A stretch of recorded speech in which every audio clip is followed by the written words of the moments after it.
Ok, estamos listos. Listísimos. Entonces vamos a dar inicio dándoles siempre la dinámica, aunque venimos de un módulo, ¿verdad? Asincrónico. Sincrónico. Hoy retomamos la modalidad asincrónica para que estemos todos ahí al tanto de que en adelante pues van a ser las clases en vivo, ¿verdad? De forma regular. Eso si no hay ninguna situación ahí fuera de control. Bueno, para este módulo 5, herramientas de calidad, vamos a conocer varias herramientas, de ahí el nombre del módulo. Estas herramientas para el día de hoy son las más sencillas, las más básicas, lo que son las hojas de verificación y la estratificación, diagramas de flujo específicamente. Pero a modo introductorio, vamos a decir que las 7 herramientas básicas de la calidad son un conjunto de métodos que fueron creados por el señor Kaoru Ishikawa. Este señor pues es bastante conocido en todo lo que son el ámbito de la calidad, de los procesos, ¿verdad? Porque sus aportes han sido pues bastante importantes. Estas herramientas de hecho llevan por nombre básicas porque se entiende que cualquier persona, ¿verdad? Sin necesidad de tener un nivel académico súper elevado, es capaz de aprender a utilizarlas y a desarrollarlas en la empresa. También, pues, todas ellas tienen un objetivo en común, que es la toma de decisiones. Al encontrar o al poder identificar, ¿verdad?, cualquier situación o cualquier elemento que esté generando inconvenientes, errores o problemas en los procesos. Así que son bastante utilizadas en todas las industrias, no solo en industria médica. Estas son las 7 herramientas creadas por el señor Ishikawa. Nosotros vamos a enfocarnos en las 2 primeras hoy y para las próximas semanas continuaremos conociendo el resto e inclusive unas adicionales. Este cuadrito en la diapositiva 6, ¿verdad? Es una forma resumida de qué es cada una de las herramientas, cómo se ve de forma gráfica, por decirlo de alguna manera, y para qué sirven. Y también en la diapositiva 7 van a encontrar, ¿verdad?, de forma resumida a qué hace referencia cada una de estas. Empezando por lo que son los flujogramas, ¿verdad?, o diagramas de flujo. Estas pues nos ayudan a identificar el mejor camino que un producto o un servicio debería de recorrer en un proceso con tal de que haya un mayor y mejor aprovechamiento del recurso, del tiempo, etc. Luego tenemos el diagrama de Ishikawa, o también conocido como espina de pescado, que igualmente tiene como objetivo identificar posibles causas de un problema, sus efectos, y estos cómo se relacionan, ¿verdad?, con las causas como tal para poder obviamente encontrar soluciones. Las hojas de verificación, también conocidas como hojas de chequeo o checklist, son listas de elementos que obviamente se diseñan con el fin de llevar un control, ¿verdad?, de algunos elementos que hay que revisar, verificar, etc. Esto obviamente para lograr un estándar en el proceso y que no se quede nada botadillo. El diagrama de Pareto es un gráfico, ¿verdad?, por decirlo de alguna manera, que particularmente la manera en que se visualiza es una serie de columnas o barras que van de mayor a menor y a través de este es posible conocer las causas de un problema o las no conformidades. Los histogramas, por su parte, tienen como objetivo mostrar la distribución de frecuencia de datos obtenidos por mediciones periódicas, creando así un panorama de patrones que se puedan estar repitiendo en un periodo de tiempo determinado. Los diagramas de dispersión pues muestran lo que sucede con una variable cuando otra cambia.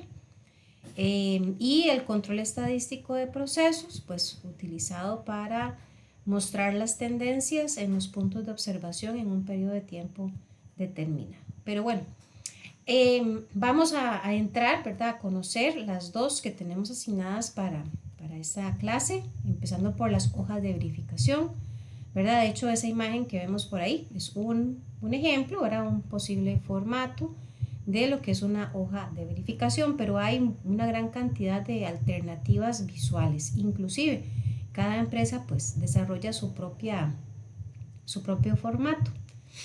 Las hojas de verificación, entonces, como punto número 1, permiten reunir datos basados en la observación de comportamientos de un proceso para detectar alguna tendencia. Básicamente es un formato que facilita a una persona para que pueda tomar datos o levantar datos que llama uno de forma ordenada, de acuerdo a algún estándar requerido, para luego hacer un análisis. Importante, en las hojas de verificación también se les puede conocer como hojas de comprobación, hojas de chequeo o, como antes decía, checklist. ¿Cuáles son los usos que tienen las hojas de chequeo? Bueno, pueden ser utilizados para clasificar artículos defectuosos, para localizar defectos en piezas, para determinar causas de defectos, para verificar o chequear tareas de mantenimiento, para cumplir con las BPM, recuerden las buenas prácticas de manufactura, o inclusive para llevar un control de procesos en lugares importantes. ¿Cómo se elaboran, ¿verdad?, las listas de chequeo? Porque pues para cada proceso podríamos decir que puede haber una lista de chequeo.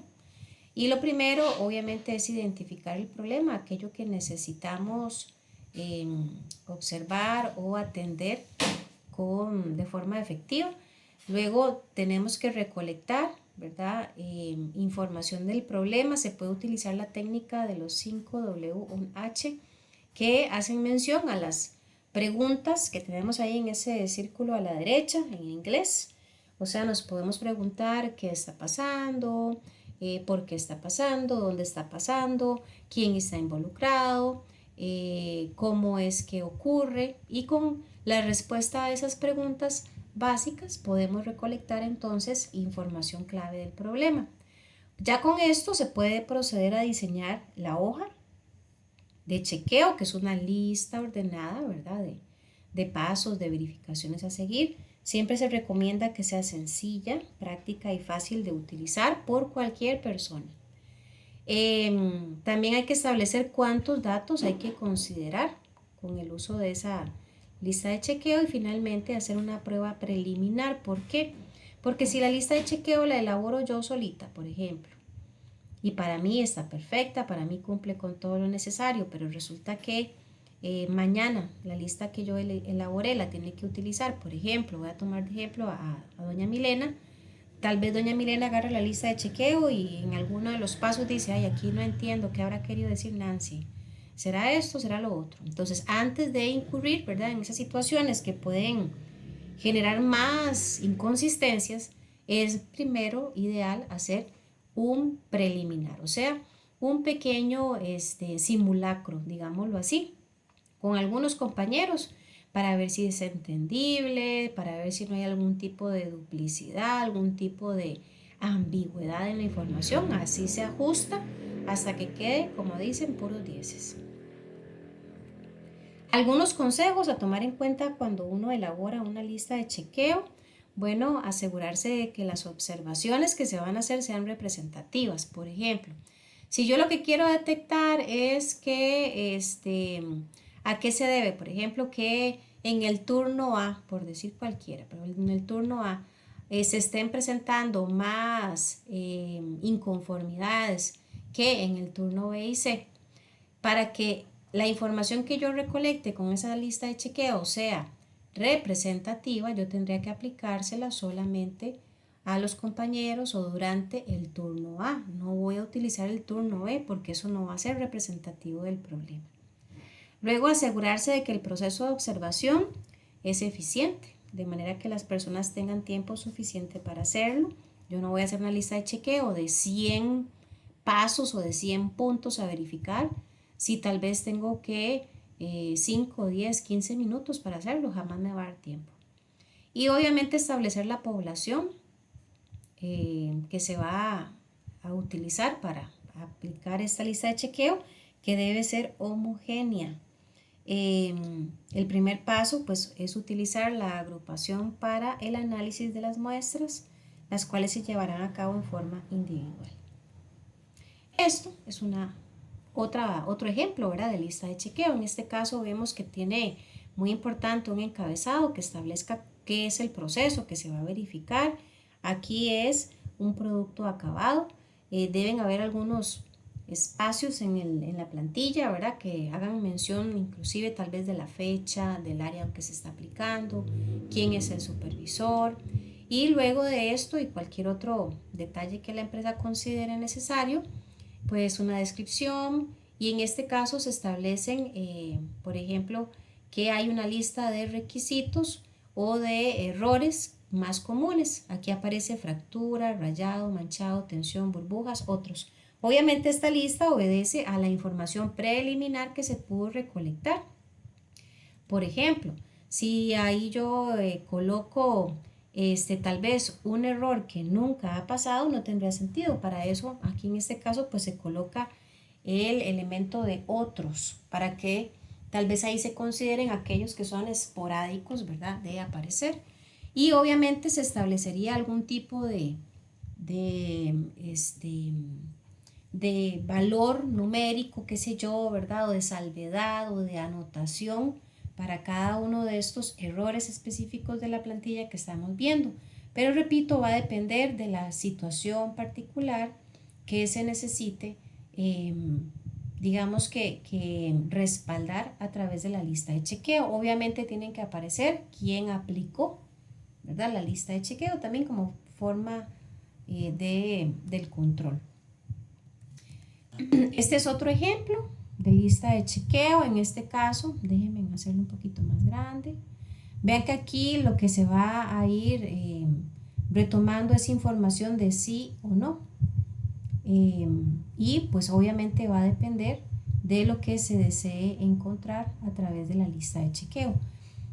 Obviamente, ¿verdad?, está de más decirlo que quien elabora la lista de chequeo debe conocer el proceso. Si por ejemplo a mí me dicen, Nancy, vaya, haga una lista de chequeo de cómo se arma un motor de un carro, de ahí sinceramente les digo, no tengo ni idea, ¿verdad? No tendría sentido que alguien que desconozca el proceso se ponga a hacer una lista de chequeo. Debemos que conocerlo, ¿verdad?, estar empapados para poder acertar en la lista de elementos que se van a contemplar en esta plantilla.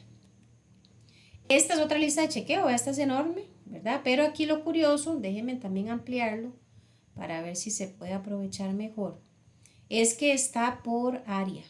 Entonces vienen unas listas de elementos a considerar, por ejemplo, solamente para recursos humanos, otras que viene para la parte de instalación, como se observa por ahí. Vemos de este lado, por ejemplo, saneamiento de higiene. A la parte superior viene para el área de capacitación. Entonces, ¿verdad?, son muchas las alternativas posibles para hacer listas de chequeo. O sea, quiero decir que esto no está escrito en piedra, que no tiene que ser rígido, sino que por el contrario debe ajustarse a la necesidad y a la particularidad del proceso pues que se quiere controlar a través de esta herramienta. Bien, ¿alguna pregunta o comentario hasta el momento? O de pronto que alguien nos comparta si ha tenido oportunidad de desarrollar listas de chequeo o bien de aplicarlas y cómo le ha ido.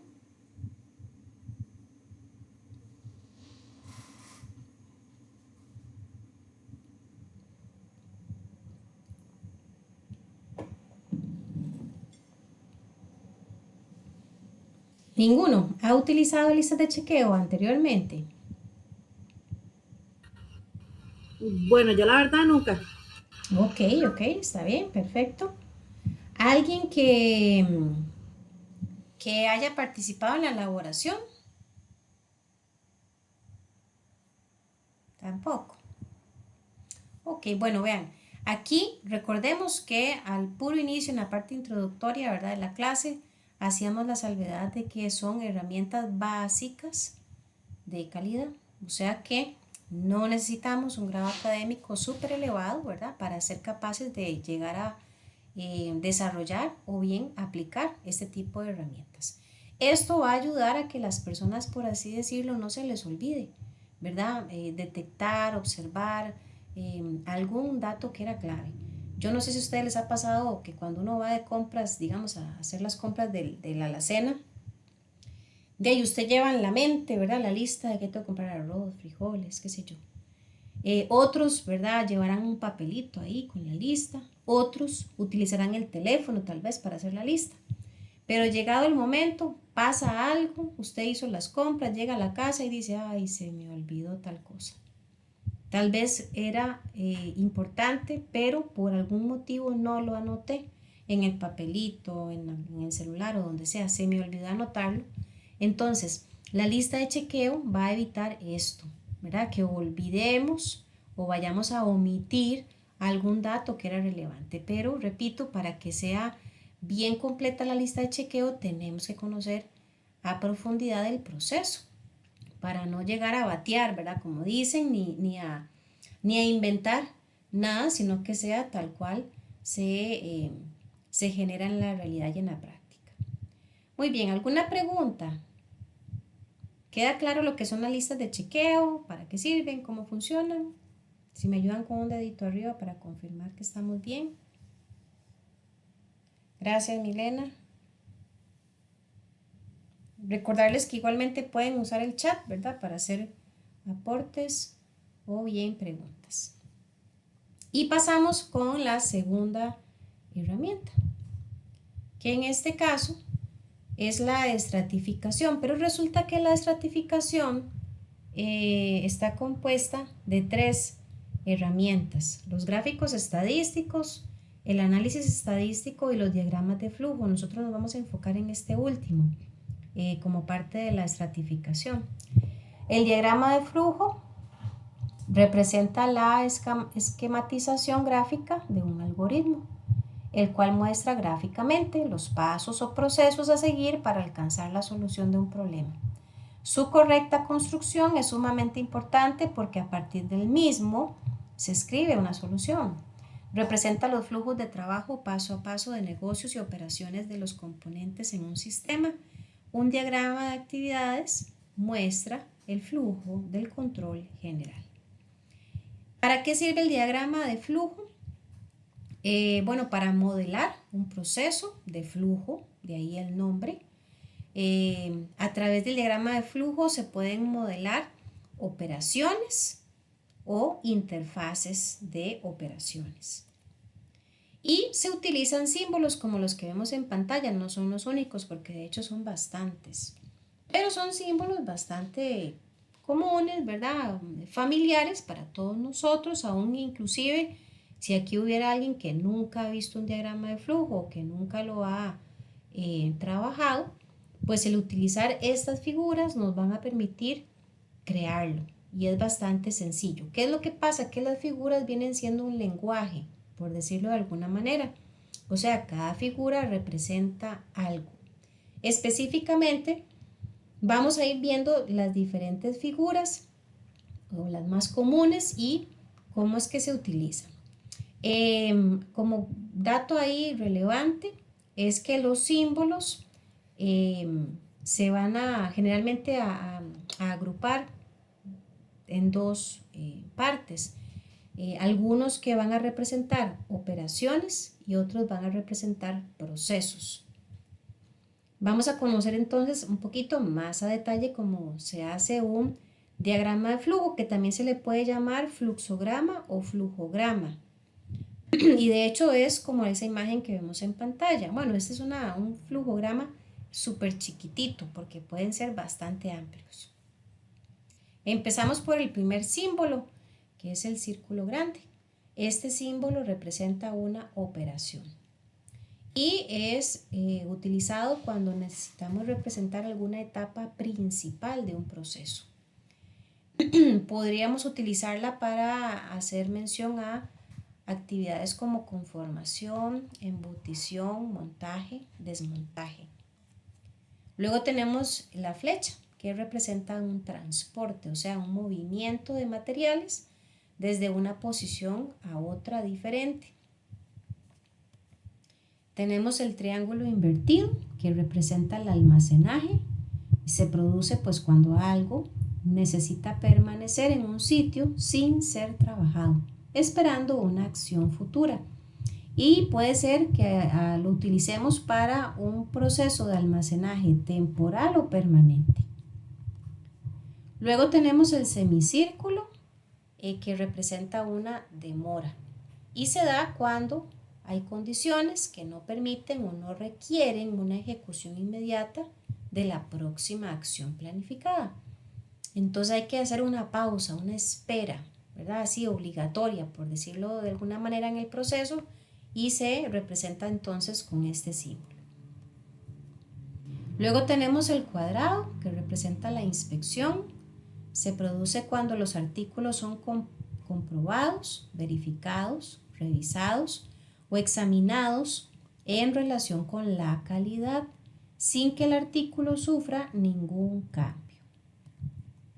Luego tenemos el rombo, que representa la decisión.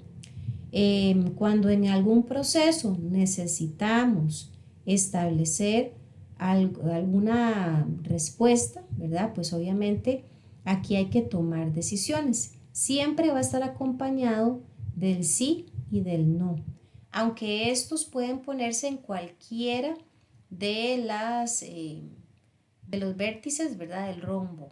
No es que estén obligatoriamente que colocarse así como se ven en la imagen, sino que el no puede estar en la parte de arriba, el sí puede estar a la izquierda, o sea, eso es indiferente.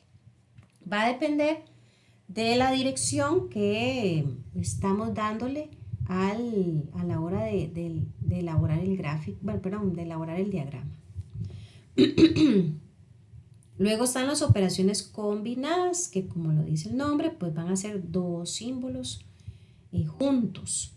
Y esto se puede utilizar cuando se desea indicar alguna actividad que se tiene que hacer en conjunto, o sea, dos actividades a la vez. Como vemos ahí, ¿verdad? Que tenemos una combinación del círculo con el cuadrado y en el otro caso del círculo con la flecha. Luego tenemos este símbolo que es como un óvalo o una pastilla, una cápsula, como quieran verlo, y se utiliza para iniciar con el diagrama y para establecer el fin del diagrama. Luego tenemos el proceso, que es un rectángulo como lo vemos a la derecha, y se usa cuando una operación se crea, altera, transfiere o elimina. Y también tenemos los subprocesos, que igualmente es un rectángulo, solo que tiene esas dos líneas paralelas, bueno, digamos que paralelas, ¿verdad?, a los costados. Luego tenemos el romboide, que se utiliza para la entrada y salida de materiales o información. Este otro símbolo que representa cuando es necesario generar o crear algún documento o registro de información para completar un proceso. Tenemos el cilindro, que hace referencia o representa las bases de datos, y esto bien sea que se tiene que utilizar una base de datos, consultarla o alimentarla con información nueva. Luego tenemos los conectores de salida, en este caso los pentágonos, ¿verdad?, que se emplean como un enlace entre dos bloques que se hallan en páginas separadas. Como vemos a la derecha hay una pequeña ejemplo que tiene un número adentro. Esto es si tuviéramos que hacer un diagrama de flujo que es muy amplio, muy largo, no nos cabe en una página y tenemos que continuarla en la página siguiente, entonces habría que colocar este símbolo en la parte final de la primera página, por decirlo así, ponerle un número 1, y en la siguiente página donde arrancamos habría que volver a dibujar el mismo y también ponerle un 1, de manera que haga referencia a que seguimos, ¿verdad?, la dinámica de lectura, de interpretación del diagrama desde el 1 hasta el 1. O sea, es como para establecer la continuidad del flujo. También se pueden utilizar los conectores de llegada, que son círculos pequeñitos, a los que también se les puede colocar un número adentro.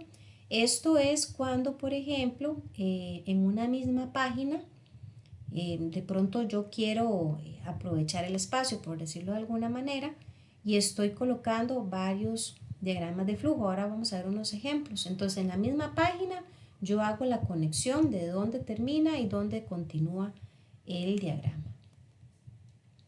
Luego tenemos el triángulo normal, que representa la acción de sostener con las manos algo, ¿verdad? Una pieza, etcétera. Y muy importante, las conexiones, que son flechas, ¿verdad? Con diferentes formas, diseños como los que vemos en pantalla, que siempre son de uso obligatorio, porque las conexiones o estas flechitas lo que nos permiten es conectar todos los símbolos que hemos visto anteriormente. O sea, para que a la hora de que ustedes o yo tengamos un diagrama ya hecho, ya elaborado, con estas flechitas podemos irnos guiando visualmente acerca de cómo vamos a ir leyendo e interpretando el diagrama. Este es un resumen de los principales símbolos. Vean que aquí están la mayoría que vimos hace un ratito, pero hay muchos más, ¿verdad? Esto es bastante amplio. Cada símbolo tiene un significado diferente. Y aquí en la diapositiva 40 viene de forma resumida los pasos que hay que seguir para construir un diagrama, pero ustedes lo van a leer después. Vamos a pasar directamente a algunos ejemplos. Por aquello, si alguien tuviera, ¿verdad?, intención de practicar un poco esto, resulta que pues siempre si uno estuviera en el aula, ¿verdad?, casi que les diría a ustedes, consíganse estas reglas que venden en la mayoría de las librerías y nos pondríamos, ¿verdad?, a entretenernos bastante a dibujar diagramas de flujo con reglas. Pero obviamente esto es funcional cuando no conocemos la herramienta, cuando apenas estamos queriendo familiarizarnos con ella. Obviamente en la empresa, pues usted no se va a poner a dibujarla ahí, ¿verdad?, con una regla.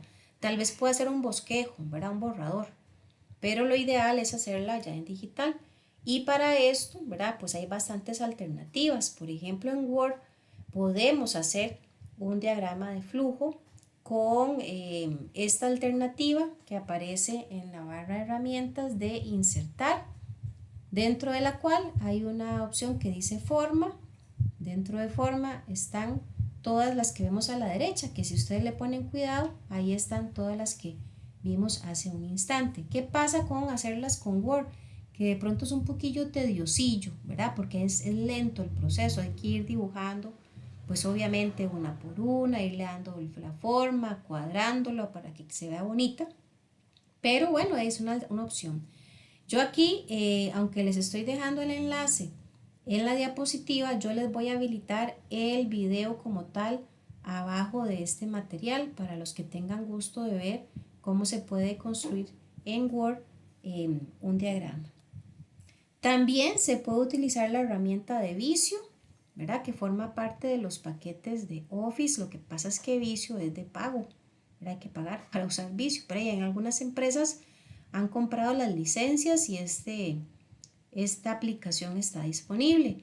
Aquí igualmente, ¿verdad?, vienen unos enlaces, vienen unos videos explicativos, pero yo se los voy a habilitar para que se les facilite, no tengan que estar ahí escribiendo toda la línea del enlace del video. Entonces los voy a facilitar abajo. Creo que no se los había puesto. Déjenme ver un momentito. Un momento. Ay, perdón. Para ver. Ah, sí, ya se los había puesto. Ven que aquí está abajo ya el enlace del video para hacer un diagrama de flujo en Word y abajo cómo hacerlo en Visio. Ahora, ¿qué pasa con hacerlo en Visio? Que me atrevo a decir, ¿verdad?, que la mayoría de los estudiantes no tienen Visio a mano, pero bueno, pueden ver el video, eso nunca está de más. Y si ustedes tuvieran acceso a alguna computadora que tenga el programa, pues aprovechan, ¿verdad?, también y se dan pues una practicadita de esto en particular.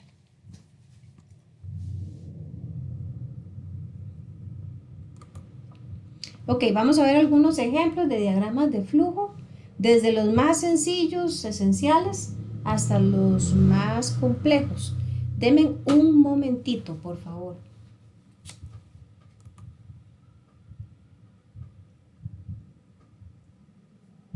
Un segundito. Vayan observando este ejemplo que está en pantalla. Permítanme un momentito.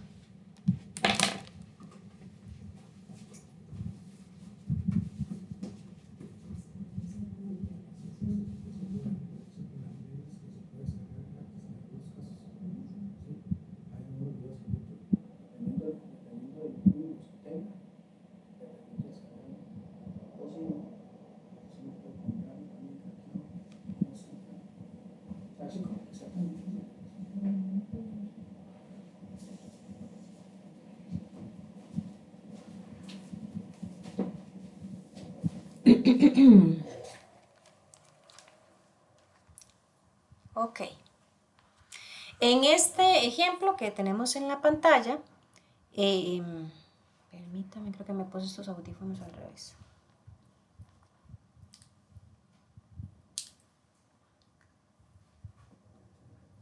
Ahora sí.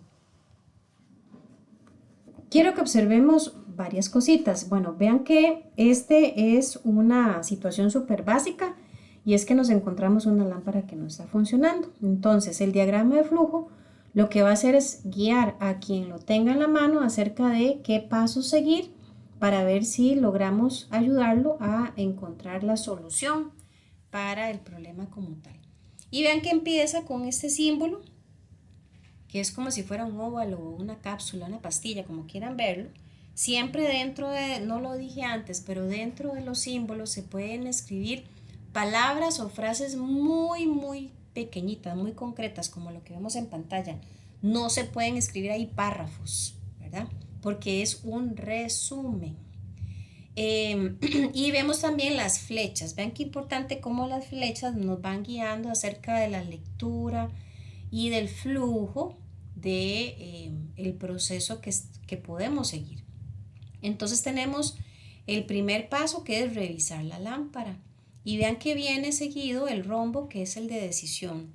Siempre el rombo, dentro del rombo vamos a tener que colocar una pregunta, porque es una decisión de sí o no.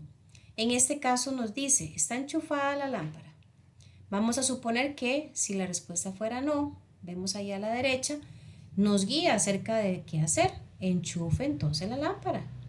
Pero si la respuesta fuera sí, vean que inmediatamente viene otra pregunta. ¿Está quemada la ampolleta? La ampolleta es el bombillo. Si la respuesta es sí, como vemos a la derecha, entonces ¿qué me da como solución? Pues cambia el bombillo y ya, yo ahí resuelvo. Pero si la respuesta es no, o sea que el bombillo no está quemado, entonces aquí no se complica mucho. Ay, vaya, compre una lámpara nueva y ya, se acabó. Yo este diagrama podríamos hacerlo mucho más amplio, más específico, ¿verdad? Si esto fuera, por ejemplo, para un experto en electricidad, no sé, ¿verdad? Ahí no necesariamente le vamos a decir, de ahí, si no encendió, entonces bótela y cómprese otra, ¿no? Y probablemente podríamos adicionar pasos de, qué sé yo, revise la conexión, revise el estado de los cables, verifique que no estén quemados, si están quemados, cámbielos y hágalo así y así. O sea, puede ser tan amplio como nosotros queramos, pero al fin de cuentas va a guiar a la persona para que, repito, no se ponga a batear. Este es otro ejemplo. Vean que aquí es para la atención a pacientes en consulta programada. Ya este es mucho más amplio y tiene un flujo horizontal como hacia la derecha, ¿verdad? Que no lo había indicado también anteriormente. Puede ser con flujo vertical o con flujo horizontal. Y aquí igualmente, ¿verdad? Pues hay una serie de elementos. Ahora, si yo les digo, muchachos, ¿dónde empiezo a leer? Bueno, tengo que buscar donde dice inicio, que vean que está ahí en el circulito arriba. Ahí está el inicio. Entonces, esto me va a guiar acerca de la lectura y la interpretación de todo el proceso. Y para ver por acá, por aquí tenía este otro. Este otro me va a permitir mostrarles el tema de los conectores, porque aquí este es un diagrama para la producción de pan, pero está separado, ¿verdad? O dividido más bien por departamento. Entonces tenemos el departamento de almacén a la izquierda, donde dice lo que ellos tienen que hacer. Luego en el centro lo que hace el departamento de producción y de último el departamento de ventas. O sea, ellos están íntimamente relacionados. Una vez que almacén hace sus pasos, viene dentro del flujo el departamento de producción y continúa con algunas tareas. Y quiero que vean los circulitos. Donde termina el departamento de almacén tiene un conector con el número 1. Y donde vuelve a aparecer ese conector con el número 1 en el departamento de producción, pues lo que está diciéndonos es siga con la lectura a donde aparece ese número 1. Si se vuelve a repetir, al final de ese departamento de producción tenemos otro conector, pero con el número 2 y conectamos, ¿verdad? Donde inicia departamento de ventas. Repito, esto se haría si está en la misma página, pero si yo estoy usando toda una página y más bien ocupo pasar a una página nueva, en lugar del círculo, ¿verdad? Tendría que utilizar el otro símbolo que habíamos establecido para los conectores. Este de acá, ¿verdad? El pentágono. Perdón. Ok. ¿Alguien ha utilizado o ha visto alguna vez diagramas de flujo? Que nos pueda compartir por acá. ¿Quiénes por primera vez están viendo un diagrama de flujo? Que me levanten un dedito. Ok, María Fernanda, Milena. Ok, esto es totalmente novedosa la información que estamos compartiendo el día de hoy para todos ustedes, ¿es así? La verdad que sí, porque yo nunca había visto uno. Normalmente eso uno lo ve y le parece más bien un mapa conceptual. Ok, buen punto. Sí, pero bueno, vean lo importante de ahora entender que cada figura, llamémoslo así, geométrica que hemos visto, tiene un significado específico, ¿verdad? Para lo que es el uso de los diagramas de flujo. Son súper comunes en todo lo que es el área de calidad en general. Es más, yo me atrevo a decir que ustedes agarran cualquier libro de cualquier tema y probablemente se van a encontrar como mínimo uno de estos, porque son súper funcionales. Y para efectos de construir, ¿verdad? Uno de estos, pues a veces se requiere bastante práctica, ¿verdad? Dominio de las simbologías. No está de más hacerlo en conjunto, ¿verdad? Con algún compañero, pero perfectamente se puede hacer de forma individual. ¿Estamos claros entonces, chicos y chicas, con las dos herramientas que vimos hoy? Excelente, excelente. Qué dicha, me alegro mucho. Entonces, vean, les va a quedar de tarea, por así decirlo, para reforzar aquí los temas vistos, ver este video, el de cómo hacer diagramas de flujo en Word y también el de cómo hacer diagramas de flujo en Visio. Ahí simplemente pues para que añadan un poquito más de información aquí al aprendizaje. El examen ya está habilitado y cierra de hoy en 8 a las 12 de mediodía. Pónganle mucho cuidado a las preguntillas, por ahí hay algunas que si se ponen a leerlas a la carrera las pueden fallar y esa no es la idea. Lean muy bien las instrucciones, por favor. Ya estamos súper cerquita de completar este proceso formativo, así que no aflojen como dicen y no bajen la guardia. Como siempre, recordarles que seguiríamos pues en contacto durante la semana a través del correo electrónico y Dios mediante, pues de hoy en 8 nos veríamos nuevamente. Si no hay preguntas, si no hay aportes, pues damos por finalizada la clase. Muchas gracias a los compañeros y compañeras que participan en el en vivo. Muchas gracias, profesora. Con mucho Buenas gusto. noches, profe. Buenas Gracias. noches, con todo gusto. Que la pasen bien. Chao.